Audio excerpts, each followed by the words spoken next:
Do you even know where Zebulun and Naphtali are? I mean, it was mentioned twice. And I'm sure most of us have never heard of these places. And I'm sure we probably couldn't even pick them out on the map. And so it begs the question, why should we care? Right? Why should we care? Well, Zebulun and Naphtali are two of the 12 regions of the kingdom of Israel, named after the 12 sons of Jacob. Again, why should we care? That's something thousands of years ago. Well, here's what's interesting about these places. They are located at the very northern location of the kingdom of Israel. Therefore, when you have an empire forming to the north of the kingdom, that of the Assyrians, and this kingdom is expanding, logically then you can assume, and it actually happened, that the first places that the kingdom of Israel have been invaded and overtaken, the first two regions were these regions of Zebulun and Naphtali. There is where the great tragedy begins to happen. There's where the kingdom of Israel thought the impossible, or what was they considered the impossible, actually happened. And that is some foreign nation came in and overtook God's land. Because we had the temple, we have the God's promises to Abraham and Moses. We got the Ark of the Covenant. We are God's people. And yet now, way up north, the northern part, these two regions are overtaken. Their houses and buildings are burned. People are put to death.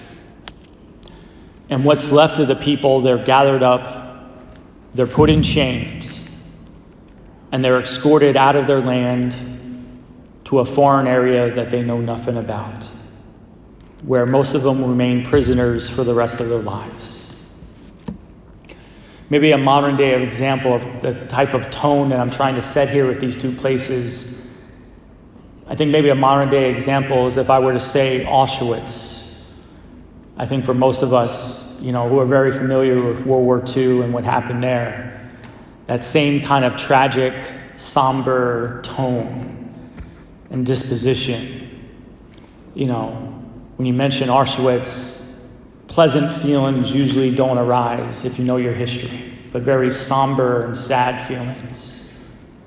And that's what these two, when you heard those two names, Zebulun and Naphtali, that's the same type of attitude and disposition. Tragedy, death, heartbreak, evil. And so in Isaiah boldly prophesizes the word of the Lord, because it took a lot of confidence to say these words. Isaiah says, the land of Zebulun and the land of Naphtali, the people who sit in darkness, again, because of the tragedy, the people who sit in darkness have seen a great light. Those dwelling in a land overshadowed by death, again, tragic. People living in darkness, overshadowed by death, the heartbreak. Light has arisen. But Isaiah says those words 500 years before Christ. So 500 years, people are hearing those words and saying, geez, is this even real? Is God going to come through here? And so you can only imagine with excitement as the gospel writer Matthew's writing these words down, as he's recollecting the words and actions of Jesus, he begins Jesus' ministry with this passage from Isaiah. He begins Jesus' ministry in his gospel, first of all, with another tragic event. John the Baptist has been arrested. That's how this passage begins. Again, another tragedy. A great prophet is arrested and will later on be put to death. But from that tragedy, then, Jesus moves from his hometown of Nazareth to Capernaum. And guess where Capernaum is located? It's located in the regions of what once was Zebulun and Naphtali. So the first people who are exiled, the first people who lost their land in a very tragic way by a foreign enemy, the first people who were gone is exactly the first place where Jesus goes to begin his ministry. He goes right to that land. And I can only imagine Matthew, with excitement, as he's writing the gospel passage, brings back that prophecy of Isaiah. Oh, it's come true now. The land of Zebulun and the land of Naphtali, those who sit in darkness have seen a great light, and those who dwell in a land overshadowed by death, light has arisen. Yeah, God has come back. And then the next thing, what happens? What does God do when he arrives? He starts to gather people to himself. It's the call of the first disciples. Very symbolic. As the people were exiled from the land, now Jesus comes and brings people back to him. Come follow me. And so he calls Peter and Andrew and James and John, beginning again the reconciliation, bringing back the people. And what were those people doing? Again, not by accident, not by coincidence, God's divine providence. What are they doing? They're fishing. They were fishermen. And even that's very interesting because, our modern day fishing is what? It was with a rod, right? Take a rod, cast it out. Back when I fished when I was a kid, when I would cast something out, the lure or the worm would always fly off the hook. I never did it right, I was a terrible fisherman. But the word net that is used in this gospel passage is not just a generic net. It's a special kind of net in the Greek.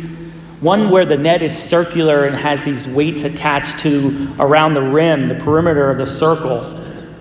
And what the weights do is when you toss the net into the sea like this, you toss the net in, and then the weights then pull the net down to the bottom. It was a deep sea net. So now the imagery of this type of fishing, a net being cast and plunging into the depths of the sea. That the further you go into the sea, the darker it gets, right? The light doesn't pervade all the way down to the ocean floor. The more farther down you go, the less light there is. And not on top of that, then the weight that is above you is crushing down upon you, the water pressure. So the further you go into the sea, the darker it gets, and the more there's pressure on your head and on your shoulders. And this is how now this gospel passage can be relevant for us today. Because our life as disciples is not about passing a test. It's kind of how we treat heaven, right? Do good, do what we're supposed to do, and we get to heaven. You don't hear any of that type of talk in the gospel passage. Very simple commands. It's almost a glance at Jesus, a glance of Jesus towards those people with the expression, come follow me. Come follow me. And as you follow our Lord, what does he do? He goes into the depths of our souls and goes to the tragedies of our life. He loves us there. He goes to all of our heartbreak moments, our broken families, maybe marriages that fall apart, maybe just this overwhelming sense of lack of peace, a lack of happiness, lack of joy. Maybe there's a death that you can't just get over. Maybe there's something that happened in your childhood that is just still very traumatic. Maybe there's a sin you struggle with. These are all the darkness, places of our lives that take and rob us of the joy that was intended by our Lord. He wants to go deep and plunge, and like a net has a net is lowering down. What's it doing? It's grabbing the fish and pulling it up towards the light, pulling up this net where there's less pressure and the weight of the world upon the shoulders. And also, what's the fish doing? The fish are fighting. They're moving around, they're flip-flopping. We kind of do the same thing. We don't want to talk about these things. We don't want to address them. We pretend we're okay. We don't want to go there because it's scary, it's unknown. We don't want to do it. We don't want to go through the grieving process. But our Lord wants to do it. And it will be painful and uncomfortable, sure. But he also knows it's where we'll be healed, and more importantly, it's where we will be saved. That's discipleship. That's discipleship. And that's what he's inviting these four individuals, Peter, James, and John, but also the rest of the nation of Israel and then the Gentiles. Again, those whose lives are in darkness, those who are overwhelmed by tragedy and heartbreak and sorrow in their lives. All those people, our Lord wants to plunge into the depths of the sea and bring them out. Bring them out. Don't be afraid.